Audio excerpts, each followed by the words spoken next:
En 1405, casi un siglo antes de que Colón descubriera América, una de las flotas más grandes de todos los tiempos salió de su base portuaria. Al mando estaba el almirante Shen He.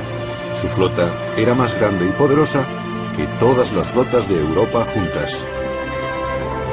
Siguiendo órdenes del emperador de China, el todopoderoso soberano de su tiempo, la armada navegó alrededor de medio mundo. Mucho antes de que los barcos europeos se hicieran a la mar para explorar los océanos, China había comenzado una de las mayores aventuras navales de todos los tiempos. La flota navegó por el Pacífico, el Océano Índico y el Mar de Arabia, y hasta la costa este de África. ¿Cuáles eran las tareas de los marineros? ¿Qué tamaño tenían los barcos? ¿Cómo gobernaban aquellos gigantes del mar? ¿Y cuál era el objetivo de aquella armada? Fueron viajes tensos, con dificultades y peligros, pero también ricos en descubrimientos y llenos de sorpresas. La Armada China. Actualmente, después de casi 6 siglos de aislamiento, China mira otra vez hacia adelante.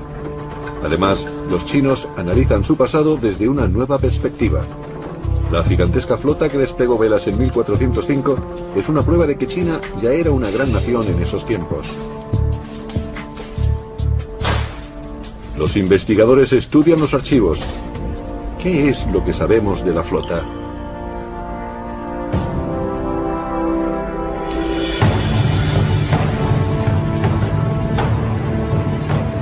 La historia de la Armada Imperial comienza en 1402. El sucesor del primer emperador Ming había aniquilado a todos sus rivales excepto a uno, el príncipe Xu Di. Xu Di pretendía rebelarse y organizó en secreto un ejército.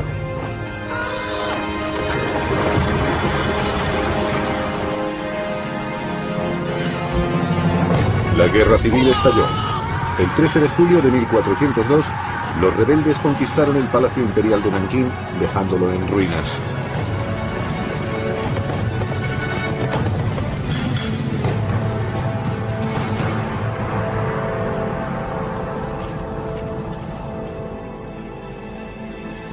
El príncipe Xu Di salió victorioso. Quería restaurar la antigua gloria del Reino Medio. Como emperador, tomó el nombre de Zhongle, alegría perdurable. Pero Zhongle tenía que legitimar su reinado. Tenía el poder, pero no el mandato divino.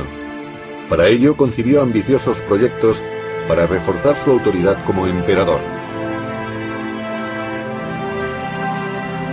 Durante su reinado, la Gran Muralla se extendió otros 1400 kilómetros para proteger al imperio de los mongoles del norte.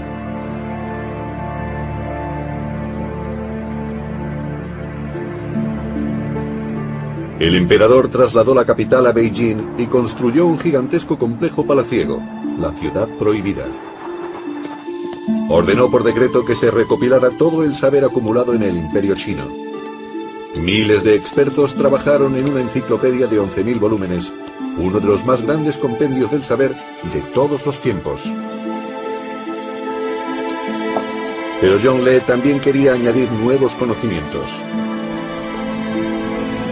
En 1403 ordenó que se iniciase un proyecto único en la historia de China, la construcción de una gran flota de alta mar. A comienzos del siglo XV, el reto técnico era inmenso. La flota iba a tener cientos de barcos que ampliarían el conocimiento del mundo por parte de China. El emperador encargó el proyecto al eunuco Shen He, conocido como el Gran Eunuco. El comandante Shen He fue el primer eunuco en detentar un alto cargo. Durante la guerra civil, fue un fiel aliado del emperador. Pero ¿cómo iba a construir una armada tan enorme?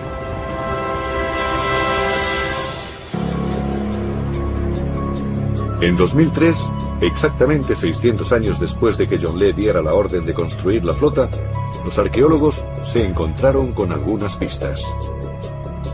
En el límite de la ciudad de Longjiang, cerca de la moderna Nanjing, observaron unas albercas de agua estancada de unos 400 metros de longitud.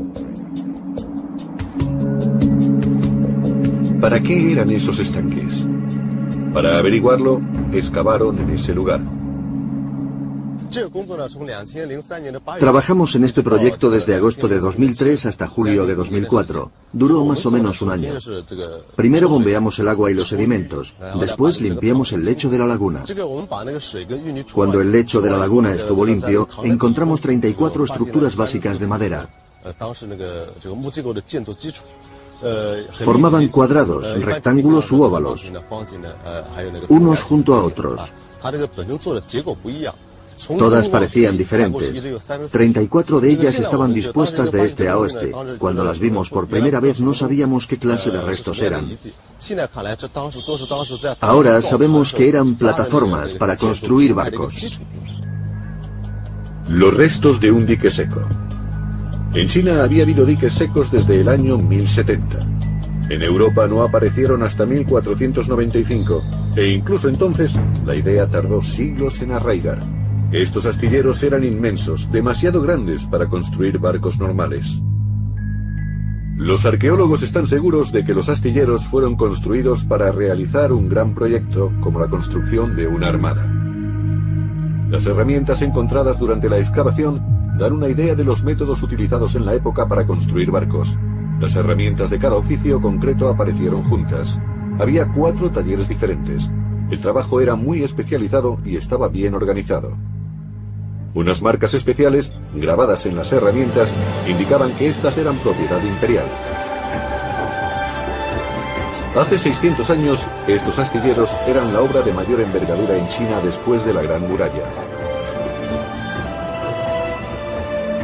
Trabajó gente de toda China. La obra dio empleo a más de 20.000 personas. Shen He tenía a su disposición todos los conocimientos científicos y técnicos de su tiempo, pero debía tener preparados los primeros 60 juncos en un tiempo récord, en solo 2 años. Y el emperador los quería mucho más grandes que los barcos normales que surcaban los océanos. Por eso Shen He desarrolló un nuevo tipo de embarcación. Combinaba el casco de fondo plano del junco para aguas poco profundas con la mayor capacidad de un navío transoceánico. Para mares tempestuosos tenía una segunda quilla. ¿Cómo se construían estos barcos en el dique seco? Las plataformas nos dicen cómo fueron construidos los barcos. Por el trazado este-oeste de las plataformas, podemos afirmar que los barcos fueron construidos de este a oeste, y no de sur a norte, como dijeron algunos expertos. Si los barcos se construyeron de este a oeste, eso significa que este estanque de 400 metros podría haber dado cabida a barcos de ese tamaño. Las fuentes históricas hablan de juncos de más de 120 metros de longitud. Un verdadero reto para los constructores porque los barcos también tenían que maniobrar fácilmente y tener estabilidad. Los juncos de madera no son tan robustos como los barcos de acero. ¿Exagera las fuentes? ¿Puede tener un junco 120 metros de longitud? ¿Puede un navío semejante resistir una tormenta en el océano? Un hallazgo realizado en la provincia de Fujian responde a estas preguntas. Alrededor de 1970, unos obreros encontraron el casco de un junco del siglo XIII. Sus restos mostraban que en China, las técnicas para la construcción de embarcaciones ya estaban muy desarrolladas 200 años antes de que se construyera la armada. El gran barco de madera desenterrado en Xuanzhou se construyó durante la dinastía Song. Los barcos de ese diseño navegaban por vías fluviales. Pero el barco de Xuanzhou era para navegar por el océano. Sus compartimentos fueron construidos con ese fin. La embarcación de Quanzhou tenía un fondo muy plano. Teniendo la proa cuadrada y 24 metros de longitud, cabía suponer que sería estrecho, pero tenía 10 metros de anchura, con mamparos de madera que hacían de estabilizadores.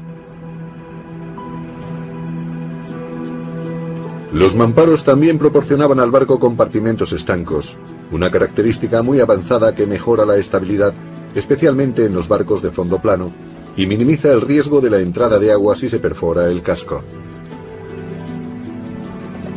En el siglo XIII los chinos ya utilizaban técnicas de construcción de barcos que podrían ser homologables a estándares modernos. La idea de los compartimentos estancos surgió del bambú, la fibra natural más estable del mundo. El casco del barco reproducía la estructura de un tallo de bambú. El objetivo era que no pudiera hundirse. En Europa la técnica de los mamparos no fue utilizada hasta el siglo XIX. El primer barco europeo con compartimentos estancos fue el buque de vapor Great Eastern en 1858, y pasaron varias décadas antes de que el sistema fuese perfeccionado.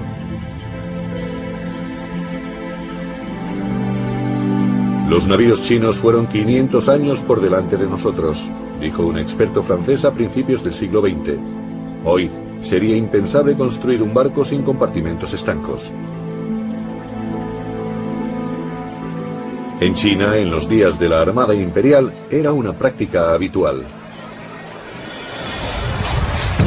Se acarreó la madera de todas partes del país. Bosques enteros fueron talados para construir uno solo de aquellos barcos. ¿Cuál era el tamaño de los barcos? Las fuentes históricas dicen que algunos de ellos, los barcos tesoro, medían más de 120 metros de largo y tenían 9 mástiles. Eso les convertiría en los barcos de madera más grandes de todos los tiempos. Los arqueólogos buscaron pruebas del tamaño de los barcos tesoro en los diques secos de Longjiang.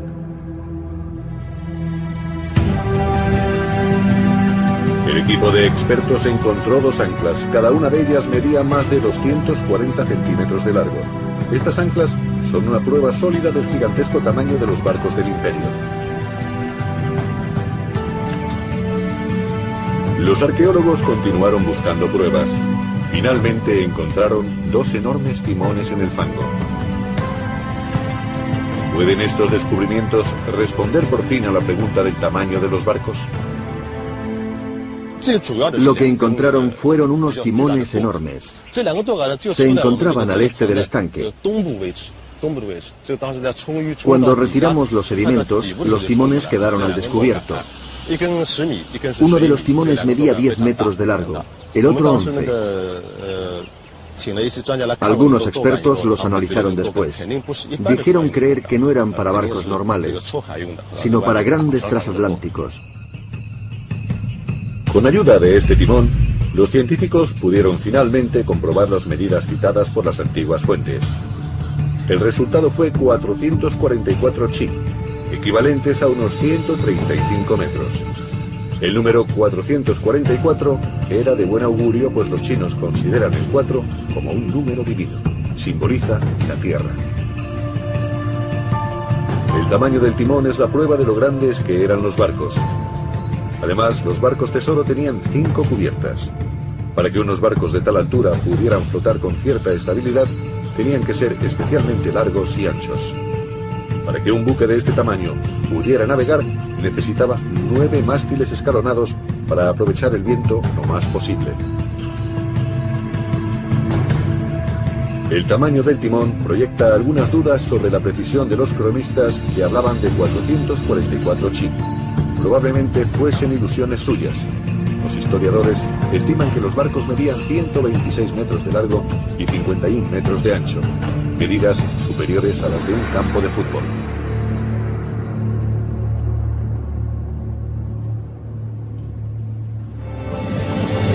Construir unos barcos tan enormes requería una gran inversión en mano de obra y materiales. Barcos de este tamaño no se construyeron en Europa hasta finales del siglo XIX y no eran de madera, sino de acero. Zheng He no solo construyó los barcos tesoro, también construyó otros barcos de diferentes tamaños y usos. Al cabo de 2 años ya estaban disponibles 60 de ellos, que constituían el núcleo de una previsión de 300 juncos.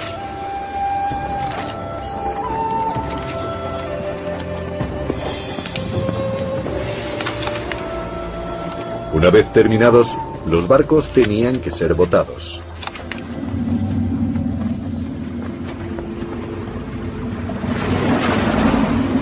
Los diques secos tenían unas compuertas de contención que se abrían hacia el río Yangtze.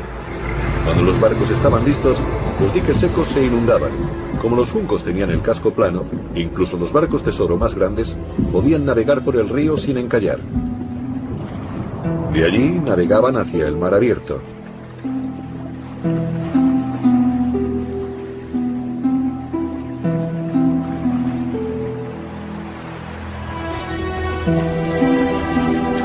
Había terminado la primera parte de la tarea de Shen He.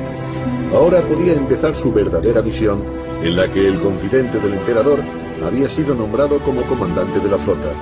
Todo un equipo de expertos subió con él a bordo. Intérpretes y diplomáticos, astrónomos y navegantes, doctores y científicos médicos, así como astrólogos y geomantes para adivinar la meteorología. Shen He no era solo un almirante, era también el representante político y económico de la dinastía Ming. La flota se reunió en el puerto de Taiping. Eran más de 60 buques dispuestos a explorar los océanos del mundo. En total, Shen He realizó 7 viajes. Cada expedición duró 2 años. Los viajes se hacían en nombre del Estado y demostraban la confianza que China tenía en su cultura. El contraste con las expediciones europeas, el emperador no pretendía colonizar ni conquistar. Creía que la superioridad de la civilización china les abriría todas las puertas. Al tercer año del reinado de Zhongle, la armada zarpó hacia una de las aventuras marítimas más grandes de la historia de China. Levaron anclas en el otoño de 1405. Cada ancla pesaba 1/4 de tonelada. Las cuerdas de las anclas estaban hechas de fibra de bambú retorcida que endurecían metiéndolas en agua hirviendo. Shen He era de origen musulmán, una razón más para ponerle al mando, pues la expedición planeaba estrechar lazos con países de esta religión. 28.000 marineros tripulaban los juncos. Eran necesarios varios hombres para izar las pesadas velas que pivotaban alrededor del mástil para poder utilizar el viento de cualquier dirección. Los barcos europeos con aparejo en cruz iban más rápidos solo cuando el viento soplaba directamente de popa. Los gigantes del mar eran difíciles de manejar. Desplazaban 3.000 toneladas, 25 veces más que los barcos de Vasco de Gama, o 30 veces más que los barcos con los que Colón descubrió América.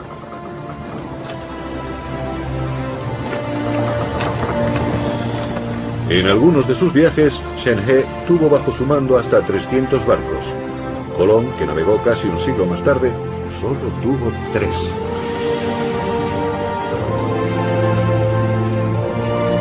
La armada era el orgullo del Reino Medio.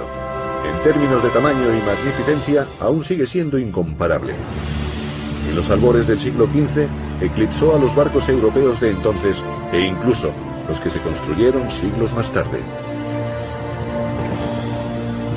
Pero, ¿cómo gobernaban estas grandes embarcaciones? Antes de que la flota se hiciese a la mar, se recopiló todo el saber geográfico de China. Comerciantes y mercaderes de todo el mundo aportaron sus conocimientos y los expertos reunieron una exhaustiva colección de cartas de navegación. Además de la brújula que China había perfeccionado en el siglo XI, las cartas facilitaron la navegación de la flota por aguas extranjeras. Pero las cartas chinas eran diferentes a los mapas modernos que tienen el norte arriba. Dibujaban el mundo como una serie de vías y rutas marinas, identificables por unos iconos determinados que les servían de referencia. Era un sistema muy simple. Los mapas guiaban a los marineros por medio de estos dibujos. Lugares característicos, como la isla de los 5 tigres, eran puntos de orientación para un cambio de rumbo. Si se superpone la orientación norte-sur de un mapa moderno a una de aquellas antiguas cartas de navegación, es obvio que los puntos de la brújula no tienen nada que ver con ellas. Habitualmente los navegantes buscan puntos de referencia. Encontrar marcas en el mar era difícil, por eso buscaban marcas terrestres para navegar. Podía ser un puerto, una isla, una roca o un paisaje. En aquel tiempo no sabían mucho sobre longitudes y latitudes, ni podían medirlas tan fácilmente como lo hacemos nosotros ahora. Por eso, no utilizaban ejes de coordenadas, sino referencias terrestres. Pero en alta mar no hay referencias terrestres. Para resolver este problema, los mapas contenían otras instrucciones. Indicaban la velocidad de navegación requerida y los tiempos en que se debía cambiar el rumbo. El barco solo tenía que guiarse por la carta y cambiar el rumbo siempre y cuando se hubiesen mantenido el tiempo y la velocidad indicada.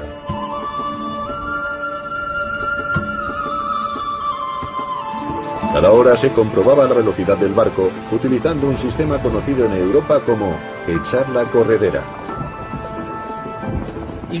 Un marinero arrojaba un trozo de madera desde la proa del barco mientras el barco estaba en movimiento. Teóricamente el trozo de madera no debería moverse en el mar. El barco se mueve, pero el trozo de madera no.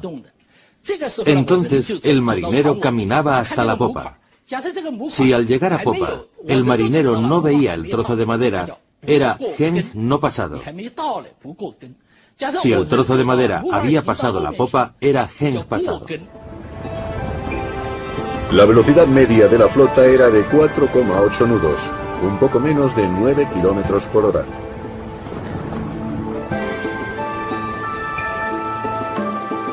Su primer destino fue el sureste de Asia.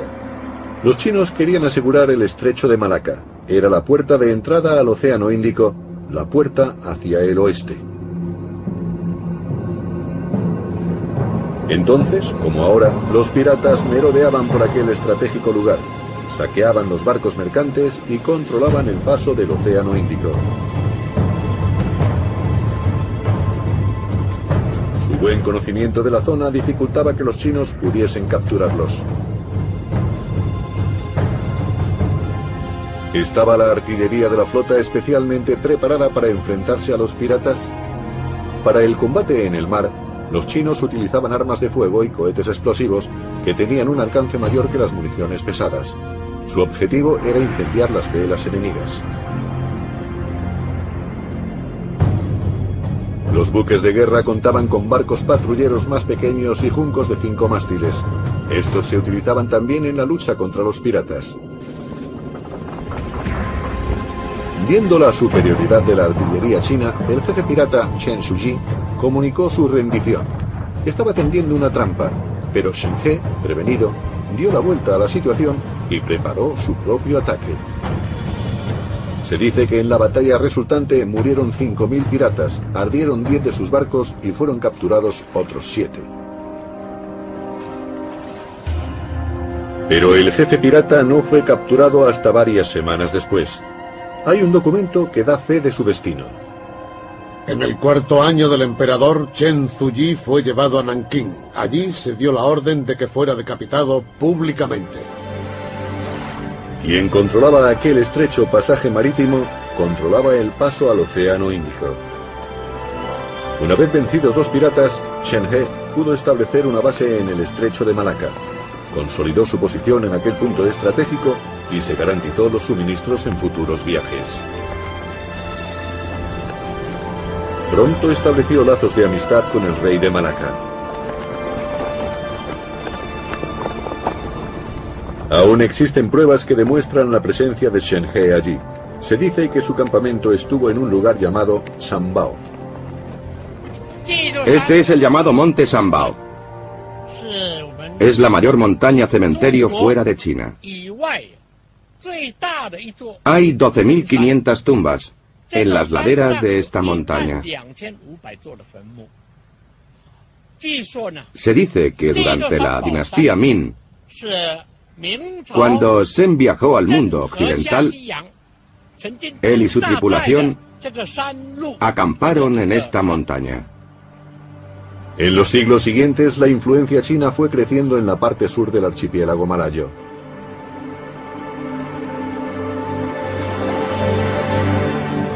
Desde Malaca, la flota navegó hacia el oeste, adentrándose en aguas desconocidas. Por primera vez en su viaje, los marineros no vieron tierra durante semanas. ¿Cómo se aprovisionaban los barcos en alta mar? Tenían alimentos frescos cuando zarpaban, pero sin medios para conservarlos, no era posible mantener por mucho tiempo una dieta equilibrada. Las verduras solo duraban un tiempo limitado y tampoco había sitio para un gran cargamento de agua. Los chinos encontraron una solución: barcos de suministro. La armada tenía sus propios tanques de agua. Contenían agua suficiente para el consumo de un mes. Cargueros especiales de ganado proporcionaban carne fresca. La flota se autoabastecía.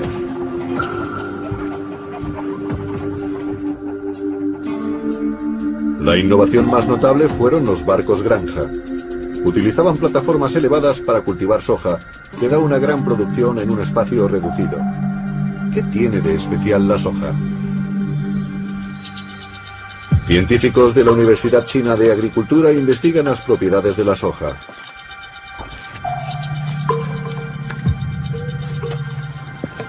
En la Edad Media, una de las principales causas de muerte entre los marineros era la falta de vitamina C que ocasionaba el escorbuto. Los científicos estaban haciendo pruebas para ver si la soja contiene suficiente vitamina C para prevenir el escorbuto. Se están concentrando en plantas de semilleros porque en la flota de Shenhe solo se cosechaban brotes de semillas de soja. El resultado ha sorprendido incluso a los científicos. Por lo general, los granos de cereales como el trigo y la soja no contienen vitamina C. Pero cuando germinan, la vitamina C aumenta de forma espectacular. El nivel de vitamina C en los brotes de soja alcanza entre 10 y 30 miligramos por cada 100 gramos. La col tiene un contenido similar en vitamina C, unos 20 miligramos. Cuando Vasco de Gama hizo su primer viaje en 1497, 100 de sus 160 hombres murieron por falta de vitamina C. En Europa esta enfermedad no se venció hasta finales del siglo XVIII, después de que James Cook llevara cítricos y chucrut en sus expediciones al Pacífico. Los chinos, por su parte, solucionaron el problema del escorbuto a principios del siglo XV. Pero las enfermedades víricas eran inevitables. En el mar, las deficientes condiciones sanitarias eran ley de vida. Las dependencias estaban abarrotadas y las epidemias eran una constante amenaza. La flota tenía más de 180 médicos, pero eran incapaces de prevenir todas las infecciones.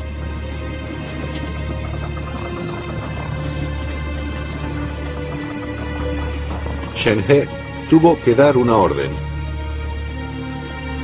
Los miembros enfermos de la tripulación no deben morir a bordo. Los moribundos serán envueltos en una manta y arrojados al mar. La regla no siempre se cumplía al pie de la letra. Si la enfermedad infecciosa no parecía mortal y la flota se encontraba cerca de la costa, los marineros enfermos eran llevados a tierra, se les daban alimentos y se les abandonaba a su suerte.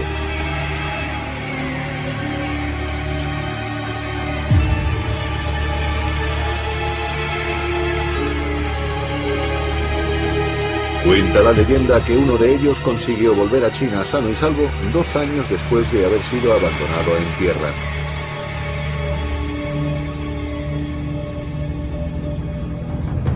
Cada una de las 7 expediciones de Shenhe duró 2 años y en todas ellas navegó por la zona del Océano Índico. En el mar de Arabia, la flota hizo escala en los puertos de Ormuz, Adén y Mombasa.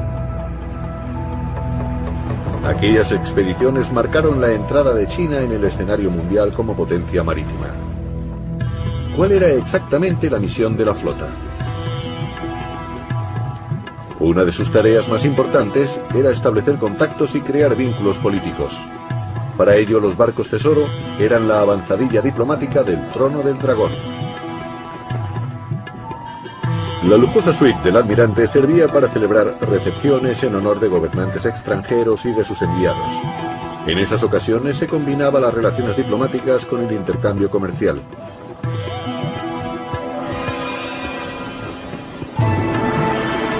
La flota permaneció fondeada frente a la costa sur de la India durante muchas semanas, pues la ciudad de Calicut era un puente entre Asia y Europa.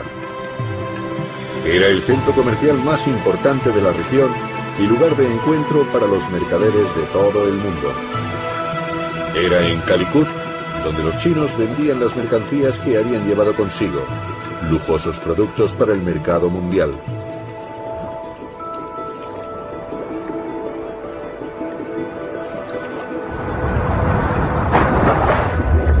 Nunca se han encontrado barcos tesoro hundidos, pero el mar conserva algunas pistas de lo que exportaban los chinos. Frente a las costas de Vietnam, arqueólogos submarinos encontraron los restos de un mercante chino. La mercancía que transportaba era porcelana. Se pretendía que la flota potenciara el comercio de productos como la porcelana. Los productos frágiles eran difíciles de transportar por tierra. Además, la vía más importante, la ruta de la seda, estaba bloqueada por los mongoles. La ruta marítima era la única alternativa.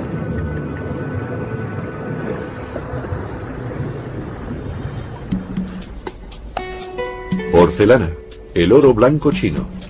En el siglo XV ya era uno de los artículos de consumo más apreciados del mundo, pues en la era Ming se trabajó con la verdadera porcelana. En la actualidad, los jarrones Ming valen una fortuna, se compran y venden como obras de arte. La flota necesitaba una gran cantidad de porcelana. La producción en los talleres imperiales se multiplicó por 50 con los viajes de la flota. Al poco tiempo, la cerámica ya solo se producía para la exportación.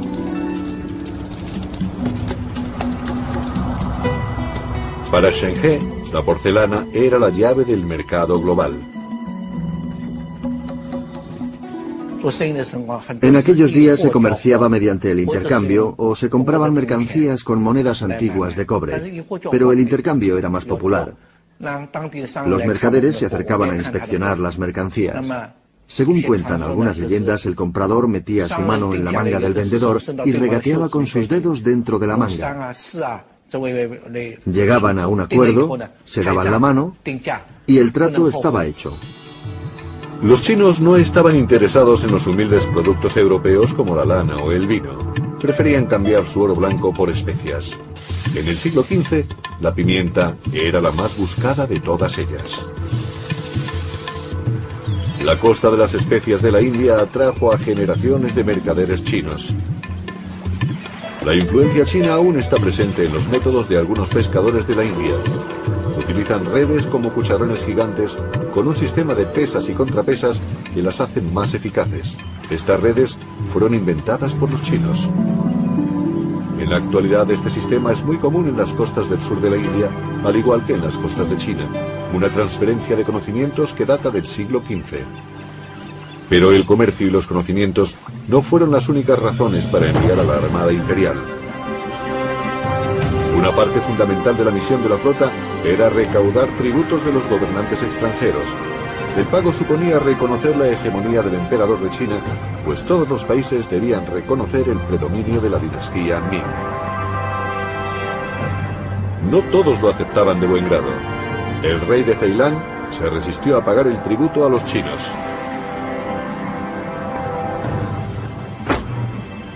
Shen He no siempre era un pacífico embajador. Estaba dispuesto a conseguir por la fuerza las exigencias de China.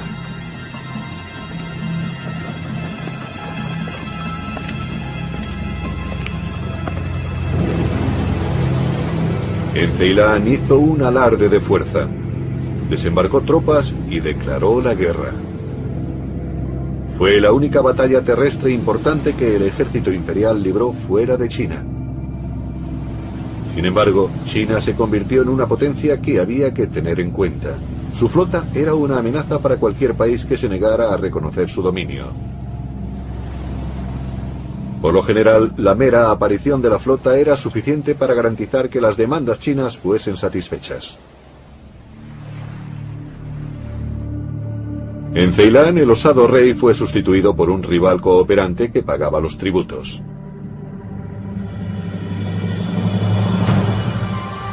Generalmente, China se limitaba a blandir el sable. El Reino Medio prefería no conquistar por la fuerza, le servía con mostrar la bandera.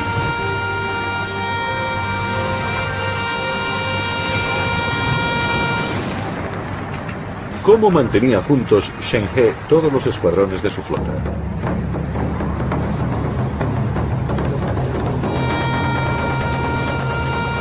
Se empleaban señales sonoras y un sistema de signos con banderas para comunicarse entre los barcos. Para distancias más largas, utilizaban palomas mensajeras. Las comunicaciones eran especialmente importantes cuando amenazaba algún peligro. Estas olas son normales, no son olas altas. Cuando vienen olas altas, puedes darte cuenta cuando se aproximan lentamente. Son olas altas largas que se extienden a lo largo de la costa. Si son como estas, significa que el mar está en calma. Las olas altas y grandes suben y bajan. Por eso, los pescadores con experiencia notan el cambio y saben cuándo un tifón se acerca. En alta mar, la flota se organizaba en pequeñas flotillas. Cuando amenazaba algún peligro, la formación podía moverse si lo creían necesario. En esa parte del Océano Índico las tormentas son repentinas. No se ve de dónde vienen. ¿Podían soportar los juncos estas tormentas?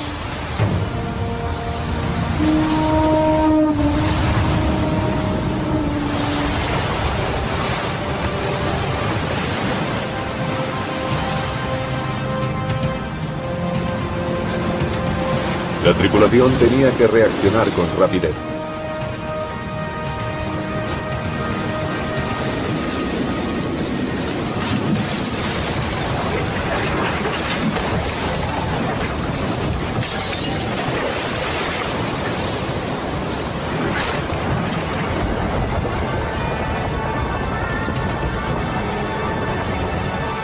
Para reducir la exposición al viento y evitar que se rompiesen los mástiles, había que acortar velas. Pero cuando el tifón era realmente fuerte, esto no bastaba para evitar que el barco zozobase.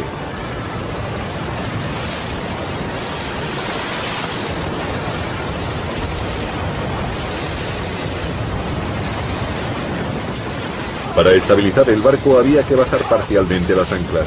Esto hacía a los barcos más estables con olas de gran tamaño. Era una tarea peligrosa. Pero los barcos podían hacer frente a las tormentas.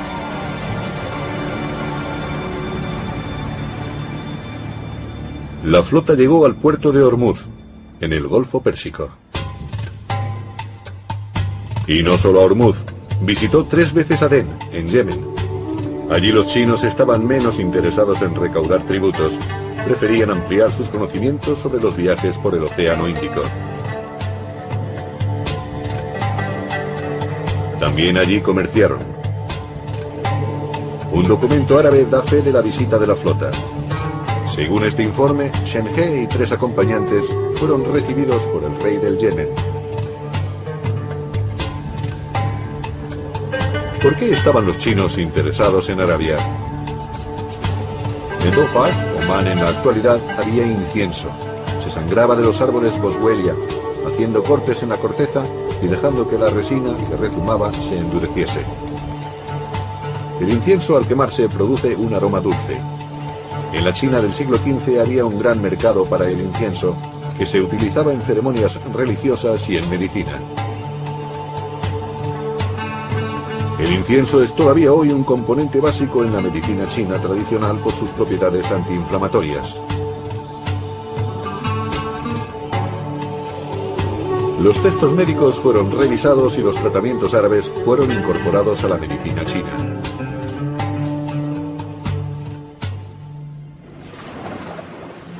La preciosa resina también era indispensable a bordo. Un guardián del incienso se ocupaba de quemar pebeteros día y noche. La quema constante del incienso dividía el día en 10 turnos de guardia.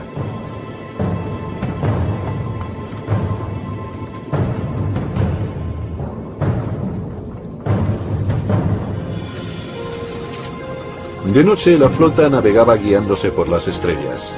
Se guiaban por ciertas constelaciones y los navegantes medían a qué altura estaban sobre el horizonte. Así conocían su propia situación en el mar.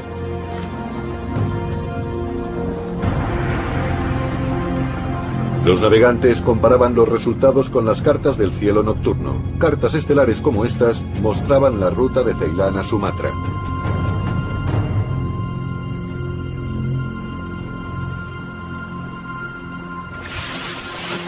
En cada viaje los barcos se iban cargando con mercancías preciosas de todo el mundo. La flota tenía incluso barcos para transportar caballos. El ejército chino criaba caballos, sobre todo caballos árabes de pura sangre, caballos de gran fortaleza. Los usaban para defender las fronteras del norte de China contra los mongoles, que llegaban en caballos ágiles pero más pequeños. Desde Arabia y Persia, la flota hizo 3 expediciones a África, a lo que hoy es Somalia, Kenia y Tanzania. Su puerto de escala más meridional fue el de Mombasa.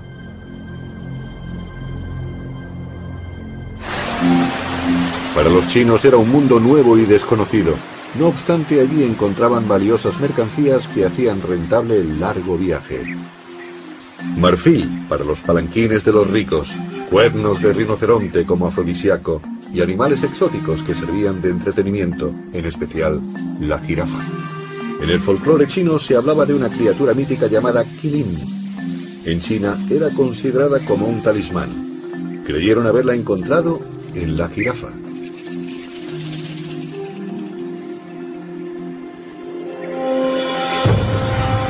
En conjunto la flota cumplió con éxito su misión. Cada nuevo viaje aportaba nuevas conexiones comerciales y nuevos productos. Shen He tejió una red internacional de relaciones diplomáticas. No se trataba de celo misionero. Para él y para sus coetáneos, la fe era una decisión personal de cada individuo. Sus sucesores europeos lo vieron de un modo diferente. Si se suman los kilómetros de todas las expediciones, los navegantes recorrieron cerca de 50.000 kilómetros. Los marineros constituían una muestra representativa de la sociedad china en la era Ming. Para reparar cualquier daño en el mar, había constructores de barcos, también herreros, obreros, artesanos y comerciantes. Todos formaban parte de la misión para extender el poder de China por el mundo. No fueron las colonias, sino el cobro de tributos lo que hizo de China la mayor potencia del sureste asiático. Después de cada viaje, enviados extranjeros viajaban a Beijing con regalos preciosos y animales exóticos. En 1421, la llegada de la flota coincidió con la inauguración del nuevo Palacio Imperial de Beijing. El día de Año Nuevo, la nueva capital estaba repleta de gentes de todos los rincones de China que habían venido a homenajear al emperador. Más de 1 millar de mensajeros de 30 países trajeron regalos. No solo venían del este de Asia, también había persas, árabes y africanos. Las expediciones habían abierto a China al exterior y ellos habían conseguido ampliar sus conocimientos.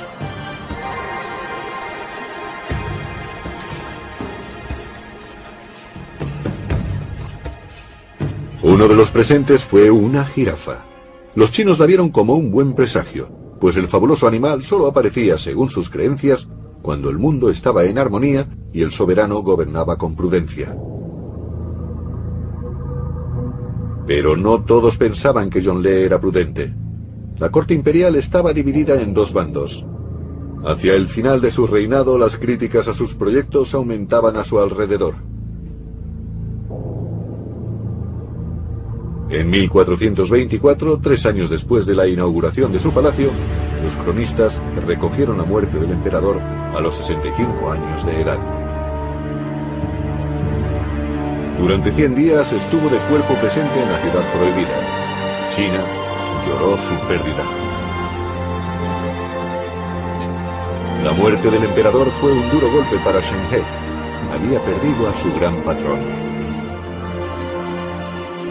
Una lucha encarnizada se desató en la corte sobre la sucesión de Zhongle.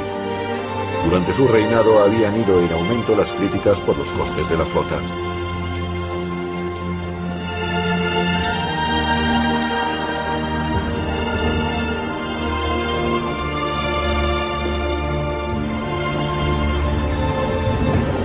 El cambio en el poder afectaría a algo más que al futuro de Shen He. El futuro de la flota china también dependía de quién reinase.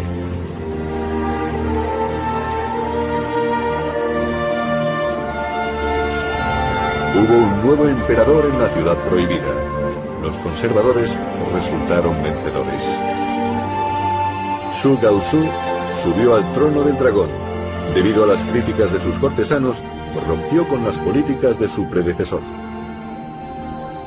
El mismo día de su coronación anunció el fin de las expediciones.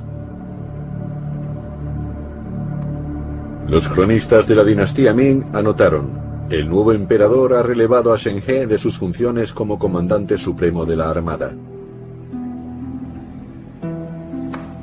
Shen He fue nombrado comandante militar de Nankín, un puesto de relevancia que confirmaba el importante papel que desempeñaba en la corte imperial. Su nombramiento sentó un precedente. En lo sucesivo, otros muchos eunucos fueron nombrados comandantes, pero después de tantos años en el mar, el cambio no resultó fácil para Shen He.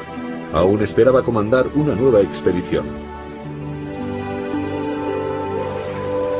Entretanto, los barcos se iban deteriorando. Según un decreto imperial, no se podía reparar los barcos averiados ni construir otros nuevos. Los cortesanos conservadores se habían impuesto. Ellos no se habían beneficiado del comercio que la flota había proporcionado, pues solo se permitió trabajar como comerciantes y banqueros a los eunucos. Para los administradores, la flota era una molestia, la causa del constante aumento de los impuestos. Pocos años después del decreto imperial, solo la mitad de los barcos estaban en condiciones de navegar. El trabajo de toda la vida de Shen He se pudría en la playa. El excomandante quería una placa para inmortalizar los viajes de la armada. Era consciente de la oposición de la corte y temía que los cronistas del Estado ocultaran sus expediciones para impedir que alguien pudiera emprender algún día un proyecto similar.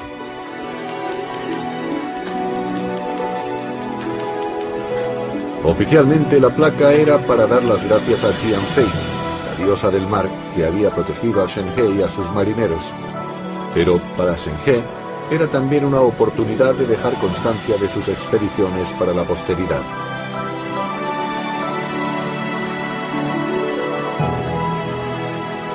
Viajamos a Java, Malasia, Vietnam, Ceilán y a la punta meridional de la India.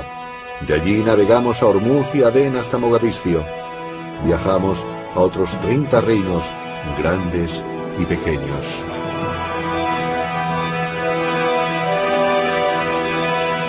El reinado del nuevo emperador no duró mucho. Le sucedió un nieto de Zhongle, Zhu Shangji. Este quiso continuar las grandes realizaciones de su abuelo, pero tuvo que esperar. Seguía siendo enconada la lucha entre los bandos a favor y en contra de la flota. Pasaron varios años antes de que pudiera derogar la prohibición de su predecesor.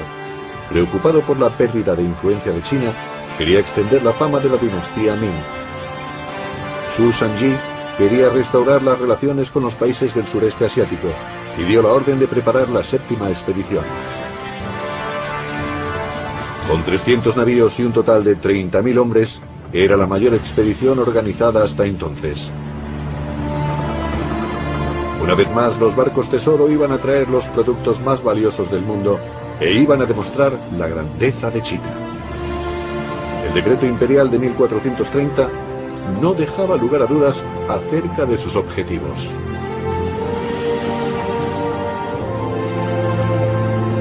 Todo debe empezar de nuevo desde el principio. Con esta orden, envío al eunuco Shen He a que consiga que los países de ultramar muestren su respeto al celeste imperio.